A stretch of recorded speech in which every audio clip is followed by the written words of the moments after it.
Yo, you would think that two fanbases who are essentially in love with two games made by the same motherflipping developer would glaze and suck each other off every chance they get, but instead they're like two jealous sisters fighting over the same boring ass protagonist. Their hatred for each other sometimes surpasses my own hatred for Minecraft YouTubers, and that is impressive on its own right. So this video is my attempt to find that missing puzzle piece and discover why these two fan bases, who essentially came out of the same womb, the same hole, wish to commit war crimes to one another. So let's begin. The story begins at 14th of October 2016. A small game called Honkai Impact 3rd comes out and it's successful. The fan base is small but dedicated, but it's also kinda obsessive. If they do not have their demands met, they often burst into threats and problems, and unfortunately these threats Hoyoverse has to take more seriously, cause the Chinese fan base is really unhinged.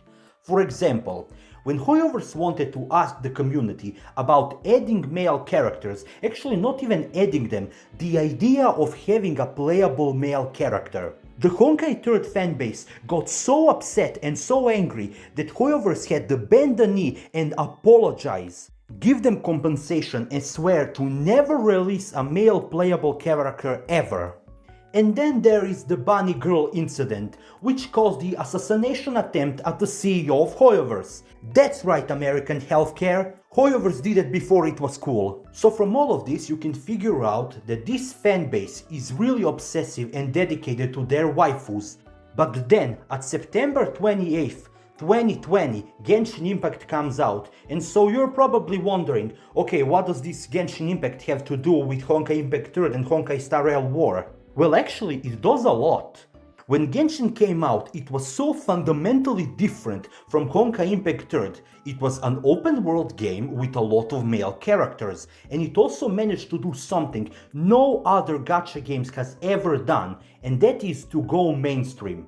But you know Genshin fans, they're not really known for using their brain. Hell, even I see them as one-cell organisms who reproduce through mitosis, and that's probably how Genshin Impact keeps its player base. But what's funny is that Genshin Impact fans believe that Honkai Impact 3rd copied Genshin and started shitting on it.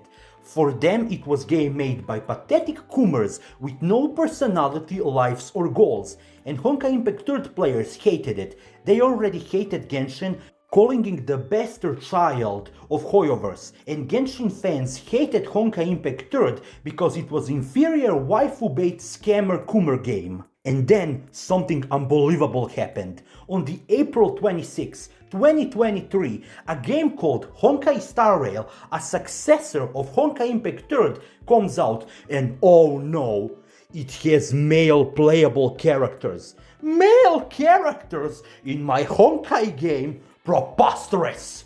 But that is not important. The important thing to understand is the large proportion of the player base left Genshin Impact because it was not satisfied with the game and become the part of the Honkai Star Rail audience. And those beliefs on Honkai Impact 3rd being the inferior game was simply inherited by HSR audience. And Honkai Impact 3rd players, who essentially expected another waifu game, got angry and started flexing their superiority complex. Because they were the first successful Hoyoverse game, and Honkai Star Rail is just a copy and a cash cow. And Honkai Star Rail players would bully them by calling them inferior. But it's important to understand that these two games, these two fan bases, cannot coexist together because they are so fundamentally different. Honkai Impact 3rd is an old, first-gen gacha game that was more exclusively made for mobile market, while Honkai Star Rail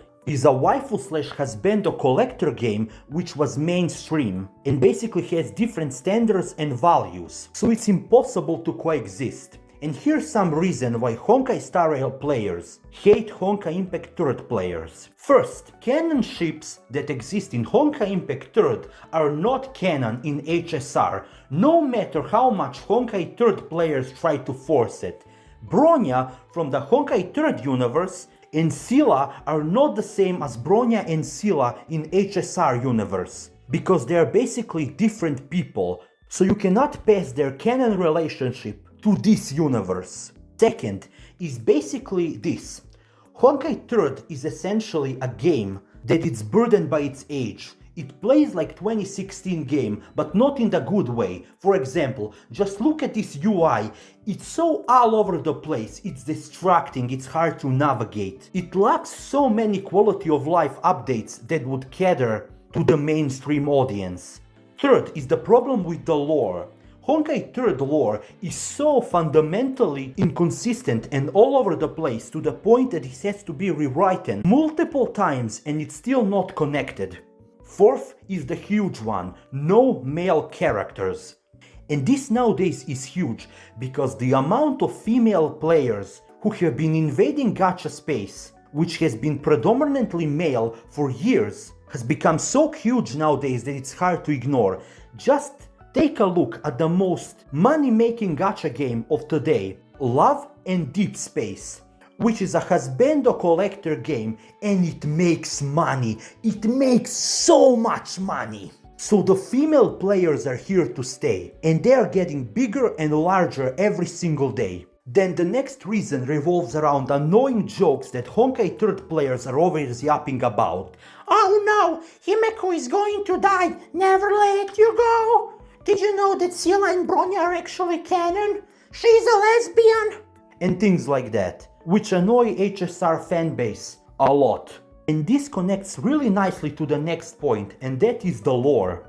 Honkai Star Rail players don't want to learn additional lore that is forced onto them. For example, you have Wealth, which is basically the same Wealth for Honkai 3rd universe. And in the main quest revolving around Penacony, Wealth and Acheron have a conversation about a man called Kevin who essentially tried to unite the entire world under one dream. And if you haven't played Honkai 3rd, you would be like, what the fuck are they talking about?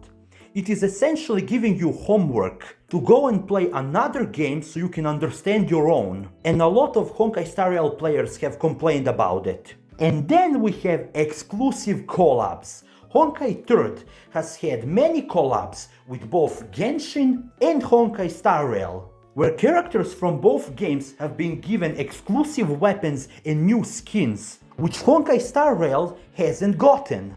And this makes the players angry. Then we have a favoritism that Chinese player base gets, while the global player base gets neglected every single time, with collabs and of course the Bunny Girl incident. So in the eyes of Honkai Star Rail players, Honkai Impact 3rd players are seen as pathetic crybabies who are immediately ready to throw hands and cause violence if they do not get something they want. Then on the other side, we have Honkai Impact 3rd players who hate the smugness and superiority of HSR players. They have been consistently treated as unwanted child by all three major fan bases, forcing them to be as toxic as possible. They hate how males interact with their waifus, they hate the constant NTR jokes, and they hate how mainstream audience affects the game. Also, I have noticed that some of them actually hate the self-insert main characters, with little or no personality at all. They also believe that the game has been Genshified to the point of no return. Now in the end, do you want to know what I am thinking about?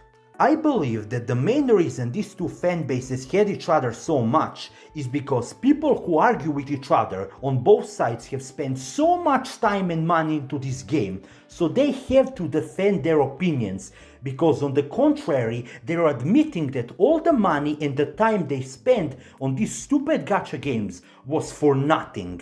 And that is why they are so invested. Attacking the game is like a personal attack on themselves, or worse, these people are so deluded in their own fictional characters to the point they lost the touch with reality.